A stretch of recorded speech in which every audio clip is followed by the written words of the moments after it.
പ്രസിദ്ധമായ മറയൂർ ശർക്കരയ്ക്ക് ഭൗമസൂചിക പദവി നേടാനുള്ള നടപടികൾ അവസാന ഘട്ടത്തിലേക്ക് കടന്നു. കർഷകരിൽ നിന്നുള്ള വിവരശേഖരണം പൂർത്തിയാക്കി സാമ്പിളുകൾ പരിശോധനയ്ക്ക് അയച്ചു. കേരള കാർഷിക സർവകലാശാലയാണ് നടപടികൾക്ക് നേതൃത്വം വഹിക്കുന്നത്.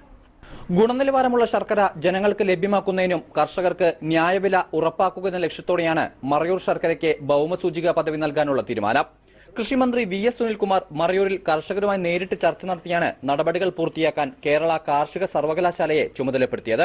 സർവകലാശാലയുടെ പട്ടാമ്പി കൃഷി ഗവേഷണ കേന്ദ്രം ഡയറക്ടറുടെ നേതൃത്വത്തിലാണ് നടപടികളുടെ പ്രാഥമിക ഘട്ടം പൂർത്തിയാക്കിയത്.